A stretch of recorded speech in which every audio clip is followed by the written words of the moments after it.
Boa tarde a todos e a todas. Bem-vindos aqui ao Teatro Municipal Baltasar Dias. Hoje estamos aqui, sala cheia. É tão bom ver o teatro cheio de gente e cheio de alma. Estou aqui muito satisfeito. Hoje, para nós, temos esta conversa cruzada com estes nossos convidados, neste desafio da Nova Delphi e do Festival Literário da Madeira. Quando me convidaram para esta conversa cruzada sobre todos os revolucionários são estúpidos, eu pensei que, enfim, o estúpido que me convidou para, efetivamente, ter esta conversa com tão ilustres convidados, que eu, aliás, peço desculpa, há aqui uma alteração, porque houve aqui, o Jorge Sousa Braga está a substituir o nosso companheiro de painel, que infelizmente ficou preso, penso eu, na Crimeia e não conseguia efetivamente deslocar-se até cá. E, portanto, me estava eu a dizer que, enfim, qual foi o estúpido que se lembrou de me convidar para estar aqui, no meio desta gente, mas para falar aqui, obviamente, de um tema que é extremamente interessante. Aliás, aprecio o formato aqui do Festival Literário da Madeira, lançando um tema e depois desembocando aqui numa conversa entre nós. Eu gostaria só de apresentar aqui de uma forma sucinta aqui os nossos convidados, até porque muitas notas biográficas nem sempre são a melhor forma de nós, porque penso que estamos ávidos de ter aqui a conversa e de fluir naquilo que são as palavras, até porque muitas das vezes, ao falarmos da biografia, é aquilo que eu chamo um cemitério, não é? Nós enterramos aquilo que fomos fazendo, está morto e enterrado, e às vezes não interessa levantar muitos mortos, embora aqui muitos das pessoas que aqui estão são efetivamente conhecidas. Eu vou começar pela senhora, aliás, tenho uma crítica a fazer, só está aqui uma senhora, mas muito bem representada. A Raquel Varela é investigadora do Instituto de História Contemporânea da Universidade Nova de Lisboa, onde coordena o Grupo de Estudos do Trabalho e dos Conflitos Sociais, e é investigadora do Instituto Internacional de História Social. É também coordenadora do projeto História das Relações Laborais no Mundo Lusófono, doutorada em História Política e Institucional pelo ISCTE. Raquel Varela é, neste momento, presidente da International Association of Strikes and Social Conflicts. Autora de Quem Paga o Estado Social em Portugal, obra de veras conhecida, reúne muitos contributos para desmontar o mito do Estado, o Estado gordo. Esta investigadora publicou em 2011 a História da Política do PCP na Revolução dos Cravos. É coordenadora da obra A Revolução ou Transição, História e Memória da Revolução dos Cravos. Raquel Varela foi co-coordenadora de Greves e Conflitos Sociais em Portugal, no Portugal Contemporâneo e do Fim das Ditaduras Ibéricas. Autora de A Segurança Social é Sustentável. Raquel Varela assinala os 40 anos de Abril, como uma obra que foi lançada, a história do povo na Revolução Portuguesa, a história das pessoas a descobrirem que podem tomar a vida nas suas próprias mãos, que o poder pode ser exercido diretamente por elas, coletivamente e sem ser delegado. Muito bem, que foi lançada hoje, ontem, exatamente. Aqui, continuando aqui do meu lado esquerdo, temos José Eduardo Agualusa.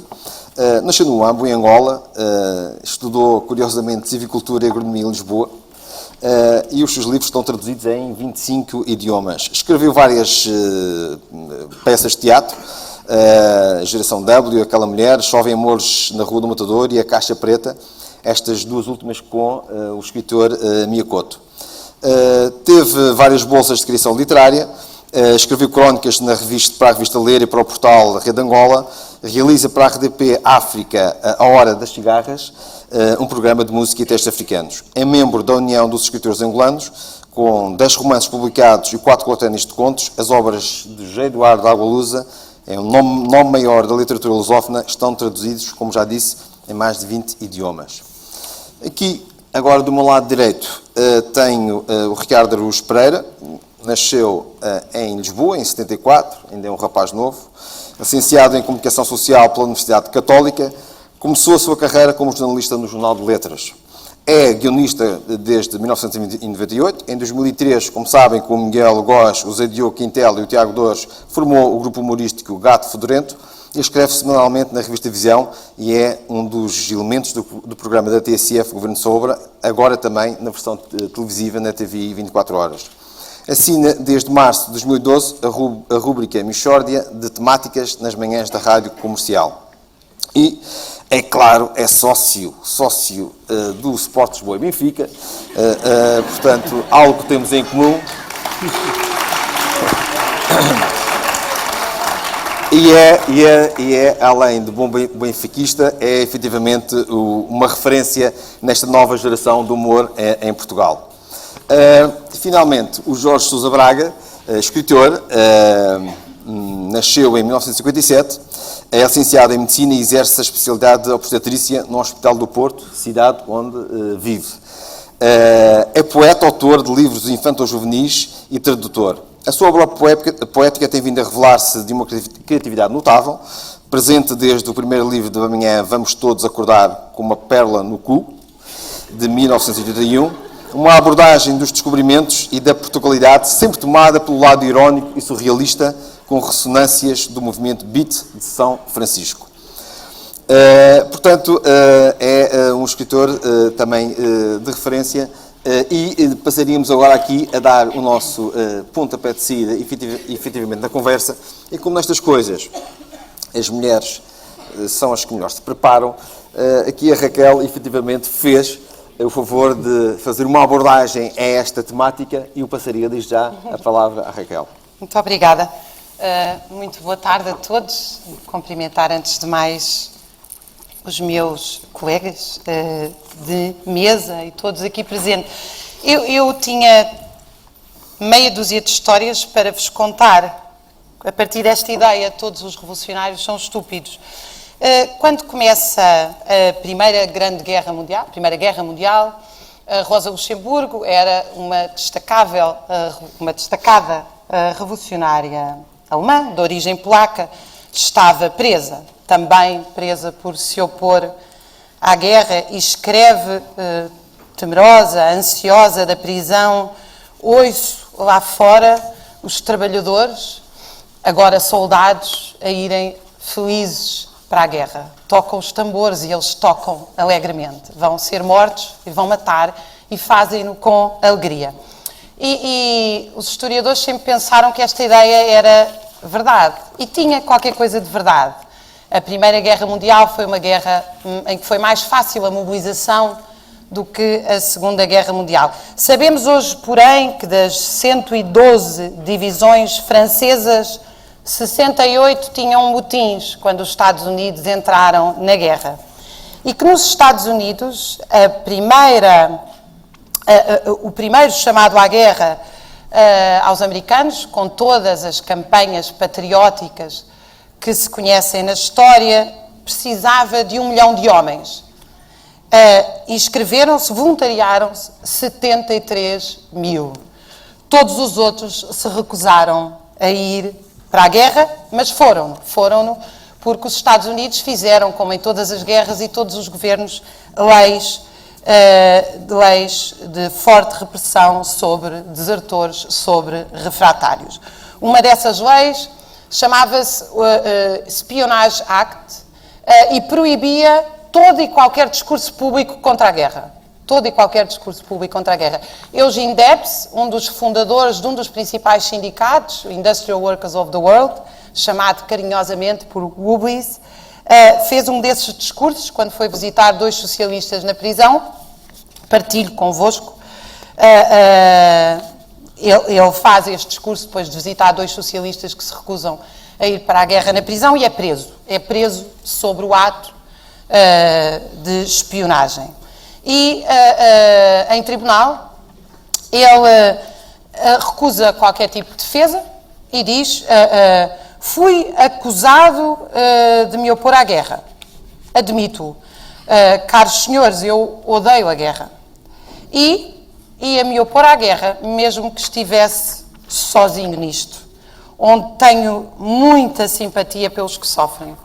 Tenho muita simpatia pelas pessoas que lutam e não me faz qualquer diferença, estou a fazer uma tradução livre, sobre qual bandeira elas nasceram e sobre qual bandeira elas vivem.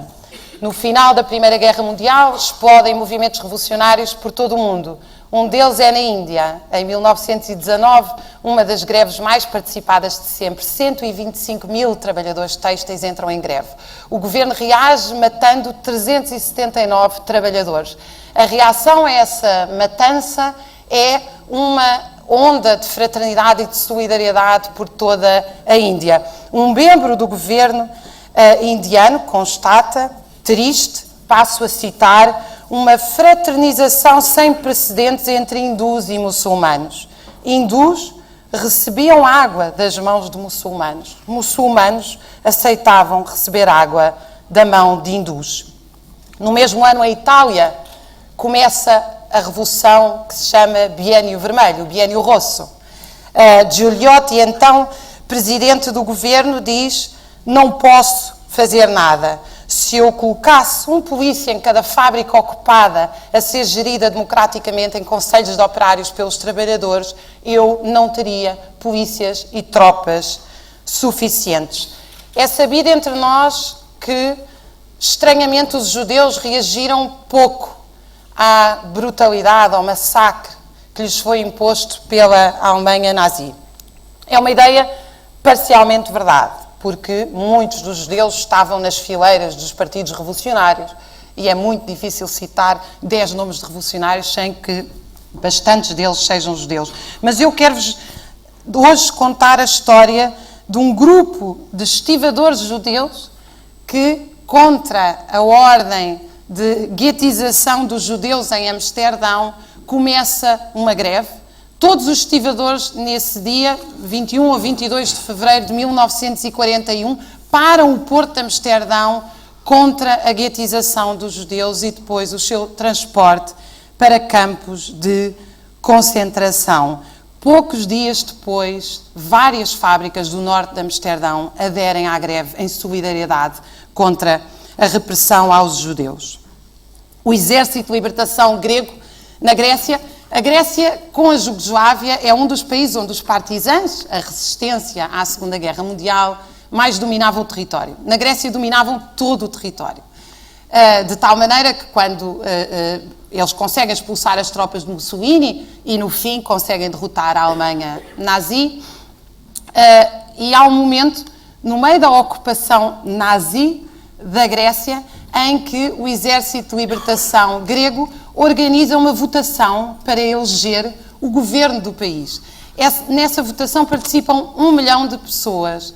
Como o país tinha tropas nazis, os votos são recolhidos casa a casa. 1 milhão de votos foram recolhidos nesses anos durante a ocupação nazi. Na Alemanha nazi, 3 milhões de pessoas serão presas durante o regime hitleriano por se oporem ao regime hitleriano. Mais ou menos, pouco antes, aliás, de começar a guerra, a Segunda Guerra Mundial, na Sibéria, nas terras geladas da Sibéria, estavam os campos de concentração stalinistas. Era maioritariamente constituídos por vários opositores, àquilo que Stalin considerava os seus opositores, e também os trotskistas, a chamada oposição de esquerda. Esta oposição de esquerda tinha sido enviada para a Sibéria porque, dizia Stalin, eram inimigos do partido. Quando Hitler invade a União Soviética, eles pedem, por favor, para ser libertados, para entrarem nas fileiras das tropas soviéticas contra o regime hitleriano. Cito-vos a descrição de um líder menchevique também preso em Vorkuta e, portanto, oposicionista da oposição de esquerda, vulgarmente conhecida por trotskistas. Nem todos da oposição de esquerda eram trotskistas, mas isso é um detalhe que para aqui não interessa. Diz ele, negavam-se a trabalhar mais que 8 horas. Ignoravam o regulamento sistematicamente. Isto eu estou a falar num campo de trabalhos forçados na Sibéria. De forma organizada. Criticavam abertamente Stalin e a linha geral de conjunto, declarando-se ao mesmo tempo prontos para a defesa incondicional da União Soviética. Leopold Trepper, uma figura cujo livro vos aconselho vivamente, está publicada a história, chama-se A Orquestra Vermelha. Leopold Trepper foi líder da maior rede de espionagem europeia contra a Alemanha nazi. Esteve, aliás, preso pela Gestapo e conseguiu fugir. Pensa-se que eles chamavam-se Orquestra Vermelha porque batiam nos códigos como se estivessem a tocar piano, e vermelhos por serem revolucionários. Pensa-se que a Orquestra Vermelha é responsável pela morte de 200 mil soldados alemães durante a Segunda Guerra. Trepper vai escrever. A Revolução, Trepper era um stalinista convicto quando começa a Segunda Guerra Mundial. A Revolução havia degenerado num sistema de terror e de horror. Os ideais do socialismo estavam ridicularizados por um dogma fossilizado que os verdugos tinham a desfaçatez de chamar marxismo. Todos os que não se sublevaram contra a máquina stalinista são responsáveis por isso, coletivamente responsáveis. Não faço exceções e não escapo desse veredicto. Mas quem protestou, quem elevou a sua voz contra o ultraje, os trotskistas puderam reivindicar essa honra. Nos tempos dos grandes expurgos, só podiam clamar sua rebelião nos vastos desertos gelados para onde haviam sido enviados para serem exterminados. Nos campos a sua conduta foi admirável, mas as suas vozes perderam-se na tundra. Leopold Trepper, em 1945, é preso pelo regime stalinista e ficará preso durante vários anos. Em 1970, um grupo de oficiais aqui em Portugal decide desertar à guerra colonial. Preparam todo o salto para a Espanha e depois a parte mais difícil de todas, onde vão ter muito medo, vai ser quando a polícia franquista os barra para passar para a França. Estamos em 1970. Chegam, conseguem passar porque se disfarçam de imigrantes normais. Fingem que não falam francês e só dizem travailler, travailler. E é assim que a polícia franquista os deixa passar. Vão para a França lutar contra a guerra colonial, para os comitês desertores, e vão para a Suécia, onde são recebidos na altura de braços abertos. Um deles faz uma declaração para a rádio Conakry que o PAIGC passa em todos os territórios. Dirijo-me principalmente aos que melhor me conhecem, aos oficiais que foram meus alunos em Mafra, aos furrieiros milicianos que encontrei nas Caldas da Rainha, aos soldados que me conheceram em Leiria e Évora. Falo-vos para vos dizer mais uma vez que é criminosa a guerra em que participam. É uma guerra contra um povo que luta pela sua independência e liberdade. É uma guerra que vai empobrecendo o nosso Portugal. Em 1974, em 11 de setembro de 74, os operários da Lisnave marcham 7.000 operários até ao Ministério do Trabalho contra uma lei restritiva do direito à greve. Era uma lei que, inclusive, proibia as greves de solidariedade. E são enviadas tropas, nomeadamente fuzileiros, para impedir essa manifestação.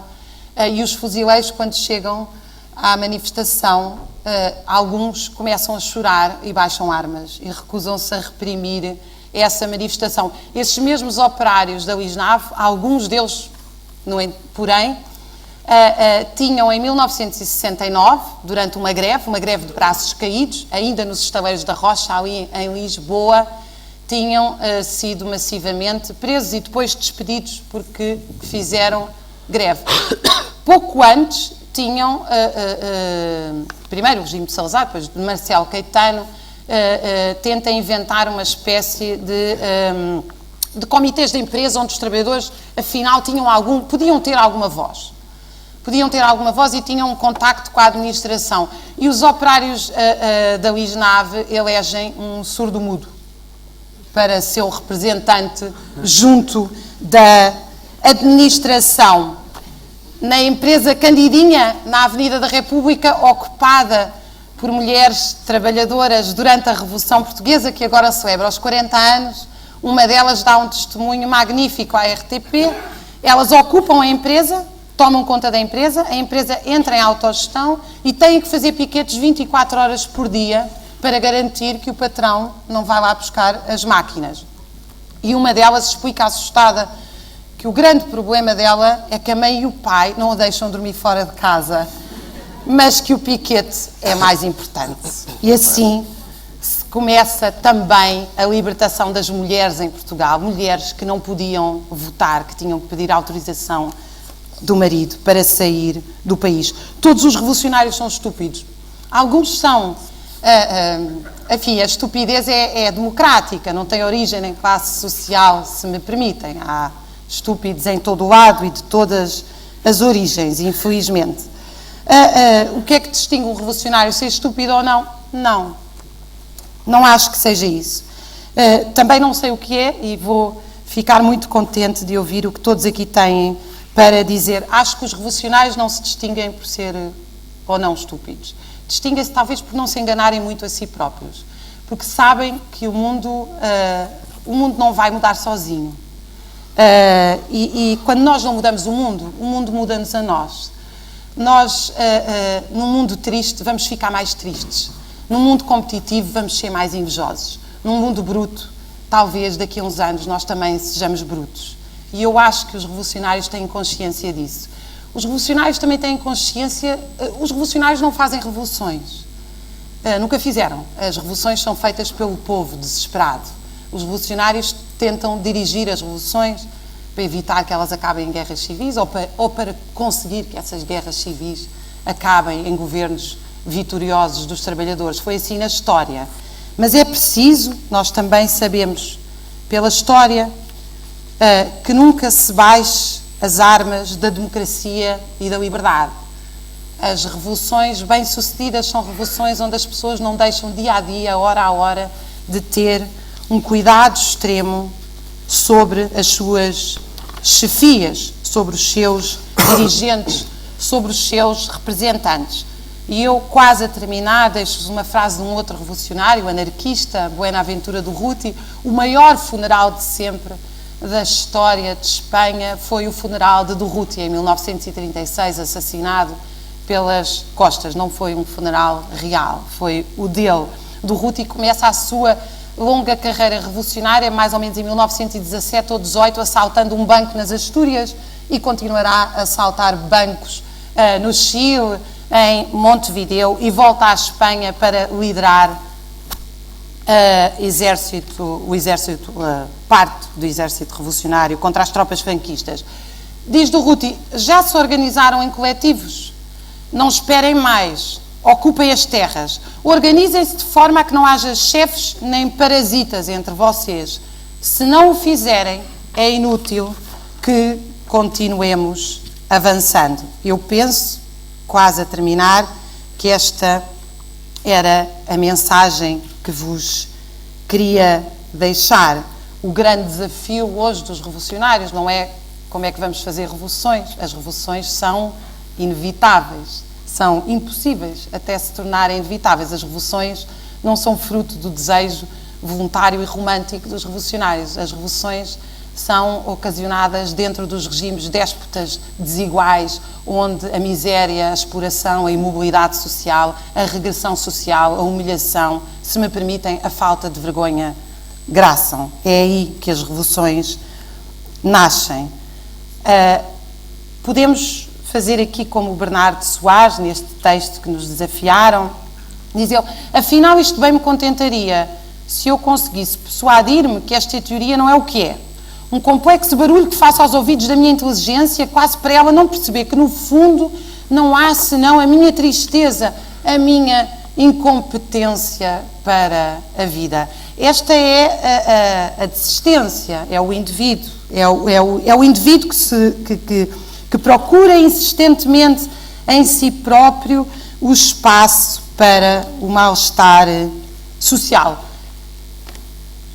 Uma última curta mensagem, mesmo para terminar. O indivíduo só tem espaço porque, em última instância, não haveria indivíduo sem segurança social. Não sei se já pensaram nesta ideia. O espaço para o indivíduo é um espaço historicamente novo na história da humanidade. E é preciso a segurança. É preciso a segurança coletiva contra o desemprego, contra o infortúnio. No fundo, o indivíduo nasceu porque coletivamente nós arranjámos forma de permitir esse espaço essencial para o indivíduo. Não podemos, por isso, deixar que hoje o espaço do indivíduo destrua coletivamente a sociedade. Queremos de ti um país, foi o mote deste festival. É um mote interessante, eu também quero um país, mas acho um bocadinho piegas, para usar uma frase tão conhecida do do Primeiro-Ministro de Portugal, meu não é. É um bocadinho...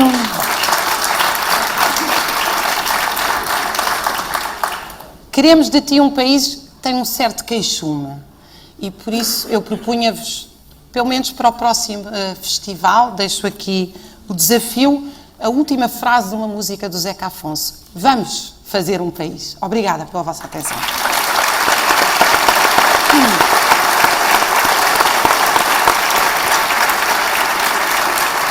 Muito bem. Muito obrigado, Raquel.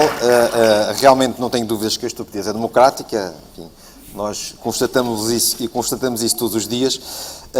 Mas a Raquel matou aí, logo de uma vez, o espírito romântico, utópico dos revolucionários, ao dizer que, na verdade, não são eles que fazem a revolução, que a revolução é fruto da vergonha ou da pouca vergonha inerente à opressão dos povos, às condições de vida, à perda de direitos, muitas das vezes, enfim, às atrocidades humanas que se fazem. E se calhar neste matar da utopia revolucionária, nós, e no contexto em que vivemos um contexto, como sabemos, muito difícil, às vezes os humoristas têm aqui um papel humorista é consigo, Ricardo. Pode ter o papel, exatamente, ainda bem. Os humoristas às vezes têm aqui um papel de revolucionários, não é? Agora eu pergunto, será que são de revolucionários na sua ação, num tempo de pressão, porque, enfim, alegram as pessoas, fazem com que não hajam depressões, que as pessoas tenham outro ânimo, outra perspectiva da situação, gozando com a própria realidade, mas pergunto, não serão também os humoristas retardadores da revolução? Não será que com isto estão a entreter as pessoas de forma que o povo, não reaja e não faça a revolução? Não estarão vocês a bloquear a revolução? Muito obrigado pela sua questão. Obrigado. Boa tarde. É uma questão muito inteligente, devo dizer, Sr. Presidente. E nessa medida dificulta a minha resposta. O meu papel aqui é dificultar a vida. Já percebi. Eu estou habituado a autarcas que me queiram dificultar a vida. O PS terá um problema maior com o Primeiro-Ministro. Sim, tenho, de facto, também, sim. Mais problemas. E com o autarca da zona da qual eu sou munícipe. Mas eu vou responder à sua questão. Vou usar uma estratégia que é própria da sua classe, da classe política, que é, ainda bem que me faz essa pergunta, mas antes vou dizer coisas.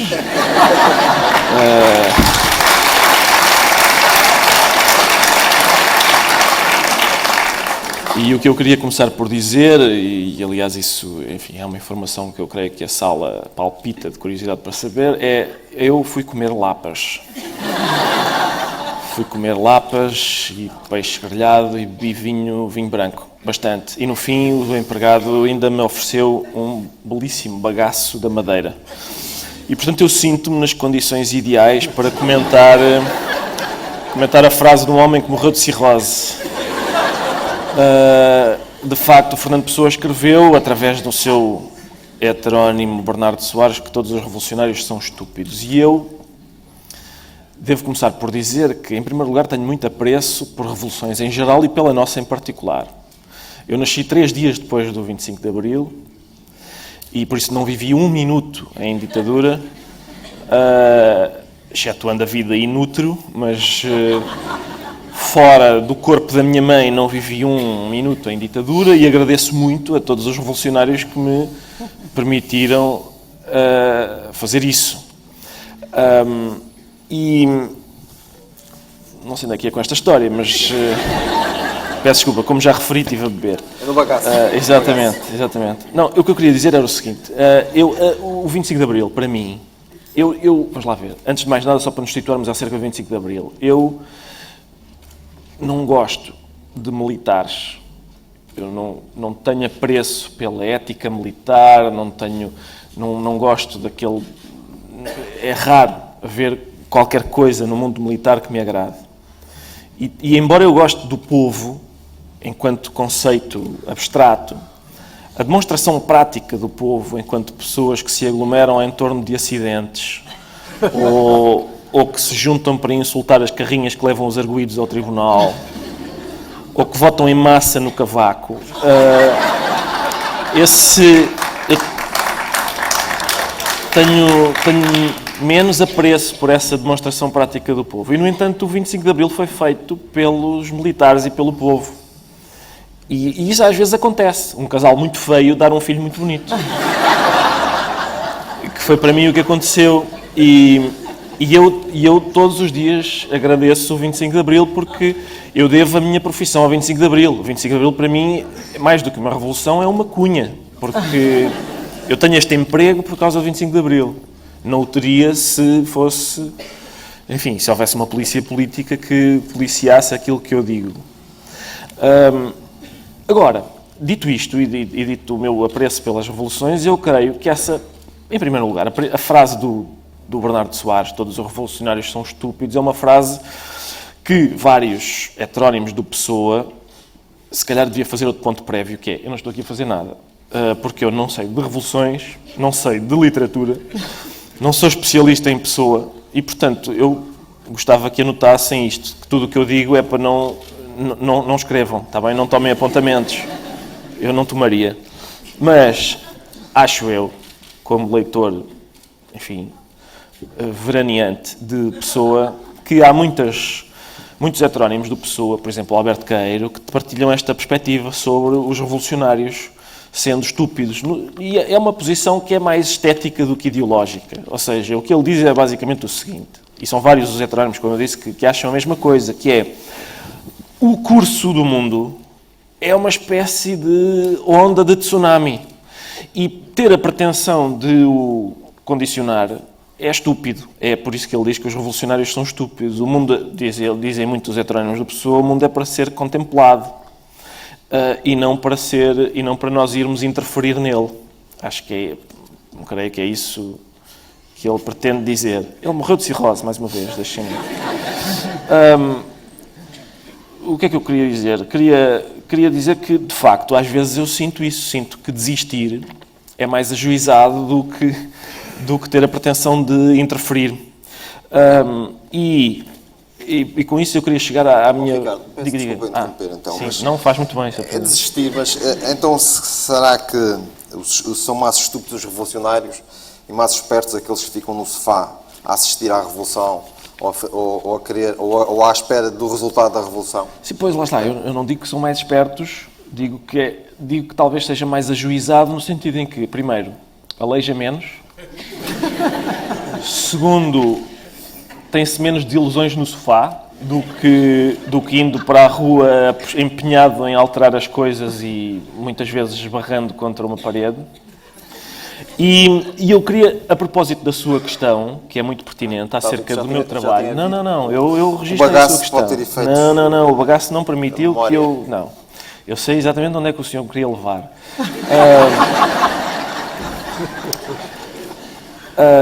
Que é a questão sobre se o meu trabalho faz ou não faz com que constitui uma espécie de anestesia. Exatamente. Não é? Para as pessoas. E eu percebo a sua questão. Eu queria dizer o seguinte, há um momento só para citar um revolucionário... Peço desculpa, porque diga. voltamos à questão... interromper imensas vezes. A Raquel Varela disse que queria.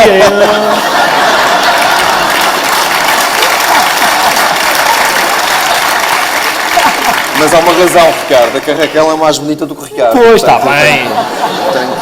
Já ouvi essa, Sr. Presidente. Ora bem. E eu que não bebi bagaço agora esqueci-me. Boa tática. Mas estávamos a falar da questão... Sobre o humor e a maneira como pode adormecer as pessoas. Exatamente. Mas isso é verdade ou não é verdade? É verdade. Já sei onde é que estava. Outra vez. A questão do circo, não é? Porque e pão e circo, exatamente. Pão e circo, não é? Ou seja, e nós aqui na Madeira é as festas da cebola, da banana, também temos muita festa. Também funciona um pouco com o entretenimento das massas. Exatamente. Se isso não será um anestesiante realmente para evitar as revoluções. Mas é mais, na minha qualidade de pessoa que está relativamente bêbada, deixe-me alertar para o seguinte, é mais complexo do que parece à partida. Porque não é só festa. Eu o ponto a que eu quero chegar, eu queria, antes de passar a palavra, porque já estou a aborrecer se calhar as pessoas, eu queria dizer o seguinte, vamos lá ver. De facto, vou citar um revolucionário que viveu na Galileia há 2014 anos. E disse, a certa altura subiu lá para um monte e começou a dizer o seguinte: os missionários são o sal da terra. É por causa dos missionários, daqueles que levam a palavra de Deus, que funciona como o sal funciona nas coisas, ou seja, o sal impede a corrupção. Na altura era assim que se conservavam os alimentos. Hoje em dia, provavelmente Jesus Cristo diria, os missionários são a pasteurização da terra. Mas na altura o método era o sal e, portanto, ele dizia os missionários são o sal da terra, ou seja, impedem que a terra se corrompa. Eu sempre achei que os humoristas são os orégãos da terra. No seguinte sentido, não só não impedem a corrupção, como preferem que a corrupção exista. Porque se a corrupção não existir, eu não tenho nada do que falar. Não tenho coisas das quais fazer pouco. Eu acho que não há riso no céu. No paraíso ninguém se ri, porque está tudo bem. E, portanto, eu sou os orégãos, ou seja, eu sou aquele que, não impedindo a corrupção, dá-lhe só um saborzinho. Para ela...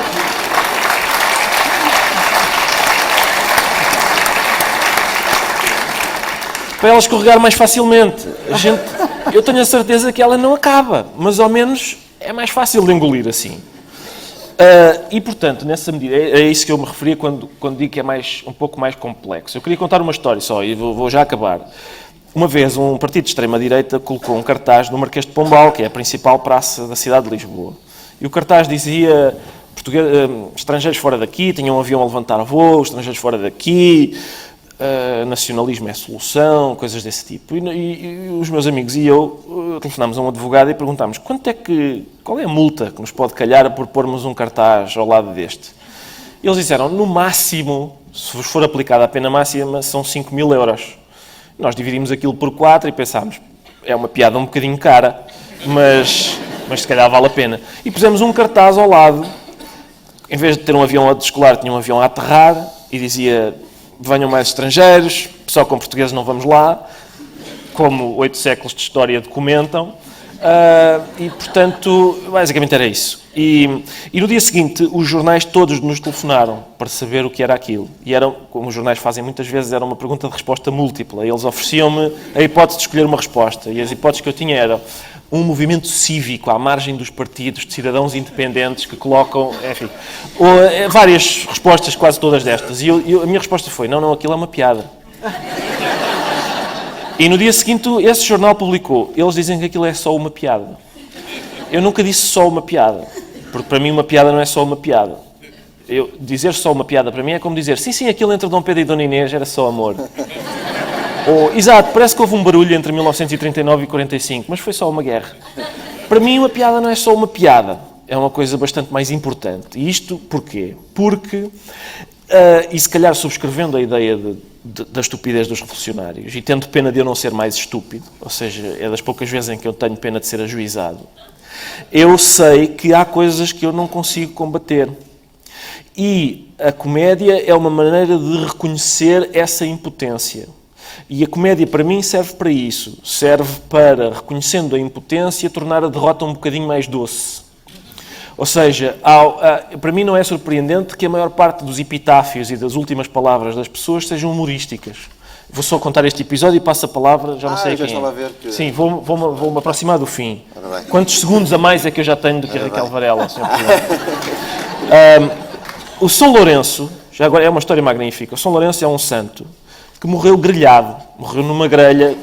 Há imensos quadros que mostram o final de São Lourenço e têm todos a grelha em cima do fogo. A Igreja Católica, de uma forma que eu reputo de cruel, atribuiu a São Lourenço. São Lourenço é neste momento o padroeiro dos churrascos.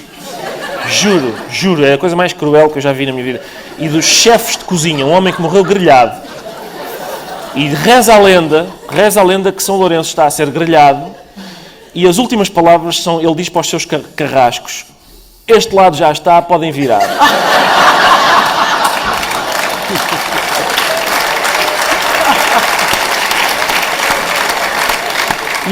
E para mim a comédia é isso, é tornar a derrota é inevitável. Toda a gente vai morrer, e São Lourenço morreu na mesma, apesar deste dito muito espirituoso.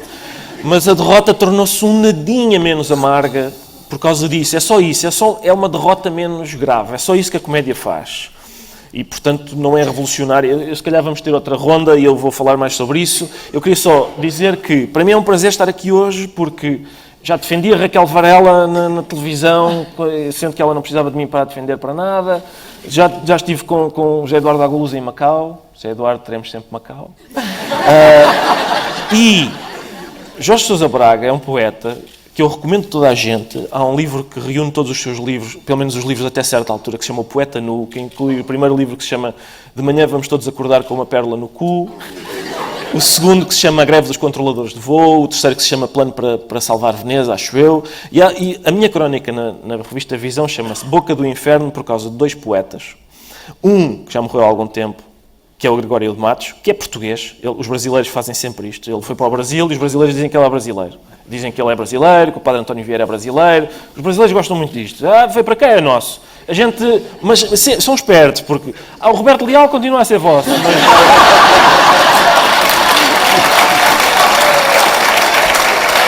Mas portanto, chama-se Boca do Inferno por duas razões. Por causa do Gregório de Matos, que era o Boca do Inferno, e por causa do Jorge Sousa Braga, que está aqui hoje, que tem um livro que se chama Boca do Inferno. E tem um verso que eu gostava de citar, apesar de haver crianças na sala. Boa sorte aos pais a explicarem o que é que o verso quer dizer. E o verso diz: tudo será melhor quando nos pudermos vir, peço desculpa, na boca do inferno.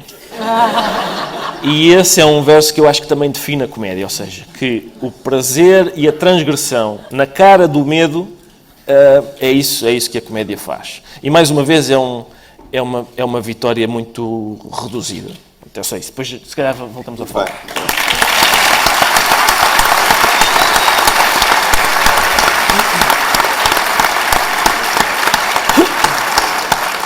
Eu vou desafiar aqui, obviamente, quem está aqui sentado, sempre que precisar de intervir, para não ser eu o mal da fita, para intervirem e dizerem de vossa justiça. Mas eu queria aqui passar a palavra ao Jorge Sousa Braga. Estamos aqui a falar de revolucionários, e se os revolucionários são estúpidos. Nós, na verdade, somos o único povo que fez uma revolução com flores. Aliás, estou a olhar aí para a lapela, vejo o cravo, muito bem.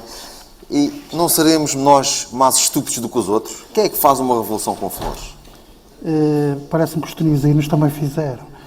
Que fizeram a revolução dos jasmins. Dos jasmins. Em relação ao mote desta mesa, eu adorei ouvir a Raquel, que fez assim um périplo pelo século XX até ao século XXI e por algumas das revoluções que tiveram lugar nesse século. E fizeram-me lembrar, enquanto ela fazia esse périplo, eu acompanhava um bocado os poetas que viveram e colaboraram nessas revoluções. E a sensação que tenho é que eu lembro-me particularmente de um que foi o Mayakovsky, que foi um entusiasta e revolucionário e que acabou por se suicidar com a desilusão e com uns versos magníficos que ele deixou antes de morrer, que é uns versos que ele dizia que a canoa do amor quebrou-se de encontro ao cotidiano. E acho que tão importante como essas revoluções, e para mim foi importantíssima a Revolução do 25 de Abril, também é muito importante as pequenas revoluções do nosso cotidiano. E acho que é nessa área que temos muito a investir, nas nossas pequenas revoluções interiores.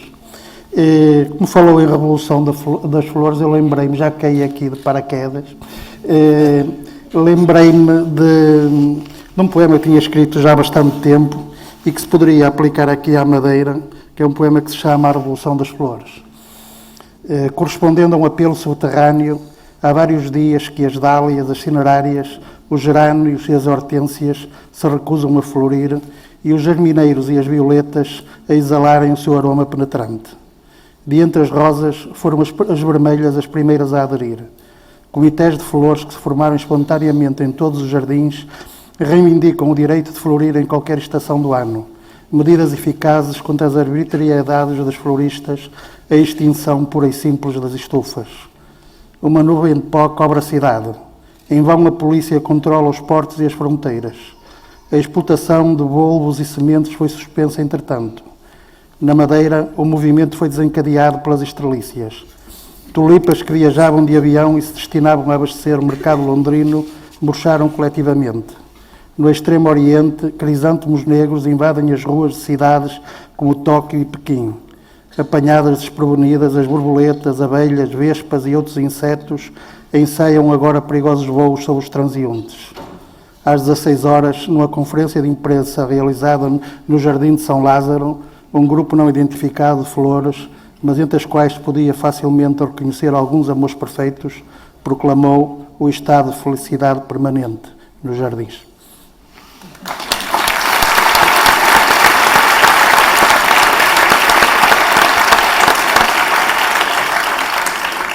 Muito bem, muito obrigado. Mayakovsky teve que ser defendido pelo Lenin porque ia para a porta das fábricas com fato cor-de-rosa, distribuir panfletos de apelo à greve.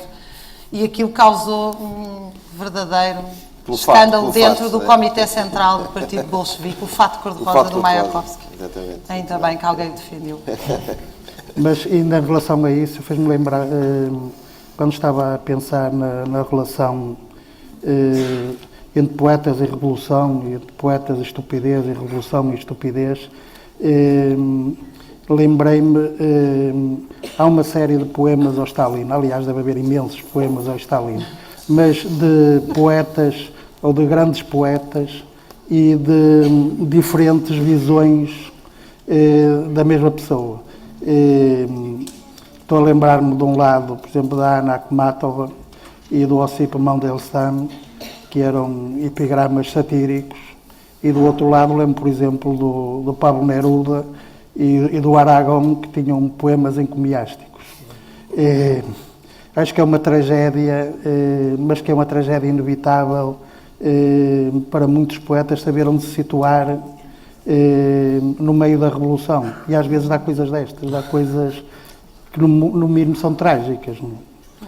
Quer dizer, se eventualmente o Neruda vivesse nos tempos de hoje e sabendo o que sabe hoje sobre Stalin, não sei o que é que ele faria.